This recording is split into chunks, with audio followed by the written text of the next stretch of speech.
বকেয়া পাওনা পরিশোধের দাবিতে মানববন্ধন ও মন্ত্রণালয় ঘেরাও কর্মসূচি পালন করেছেন রাষ্ট্রায়ত্ত চিনি কলের অবসরপ্রাপ্ত শ্রমিক ও কর্মচারী-কর্মকর্তারা।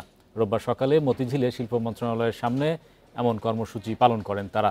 বিক্ষোভ সমাবেশে শ্রমিকরা অভিযোগ করেন, অবসরের দীর্ঘ সময় পার হলেও কর্তৃপক্ষের কাছ থেকে তাদের প্রাপ্য বকেয়া অর্থ এখনো পাওয়া যায়নি। বান্ডেল থাকলে প্রতি সেনমানিতে টাকা বাঁচবে। বিকাশ সেনমানি বান্ডেল কিনে জিতুন প্রতি লেনদেনে। সে কারণে রাজপথে নামতে বাধ্য হয়েছেন তারা। টাকা না পেয়ে সবাই মানবেতর জীবনযাপন করছেন। বারবার বলার পরও কোনো সুরাহা হচ্ছে না। ৩,০০০ শ্রমিকের বকেয়া বাবদ প্রায় ২১৩ কোটি টাকা পাওনা রয়েছে। এমন পরিস্থিতিতে সরকারের সহযোগিতা ও দ্রুত দাবি বাস্তবায়নে শিল্প মন্ত্রণালয়ে স্মারকলিপি দেন তারা।